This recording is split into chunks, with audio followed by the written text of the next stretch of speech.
السلام علیکم، میں انسپیکٹر ریاض حسین SHO گنبٹ اس وقت تلا کڑا دریائے سندھ کے کنارے اس مقام پر موجود ہوں جہاں ایک ضعیف العمر شخص مطلوب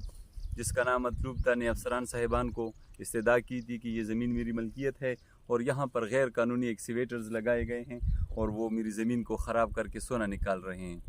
افسران صاحبان RPO صاحب DPO صاحب اور صوبائی حکومت کی سخت ترین ہدایات کے بعد ان کے خلاف سخت ترین ایکشن لیے گئے، بار بار ان کے خلاف مقدمات رجسٹر کیے گئے اور الحمدللہ اب آپ دیکھ سکتے ہیں کہ یہاں پر تلا گڈھا مکمل زیرو ہو چکا ہے۔ یہ علاقہ مکمل طور پر اس وقت ایکسیویٹر سے خالی ہے اور یہ مطلوب کو واپس درست طور پر حوالہ کیا جا رہا ہے۔ میں تمام ایکسیویٹرز مالکان، غیر قانونی کام کرنے والے اور مقامی لوگوں سے، زمین کے مالکان سے کو خبردار کرتا ہوں کہ اگر کسی نے بھی اس علاقے میں آنے ایکسیویٹرز لگانے کی کوشش کی تو ان کے خلاف پہلے کی طرح سخت ترین قانونی کارروائی کی جائے گی، لہٰذا کوئی بھی اس علاقے میں انٹر ہونے کی کوشش نہ کرے اور اس علاقے کو انشاءاللہ سیل کیا جا رہا ہے۔ بہت شکریہ، تھینک یو۔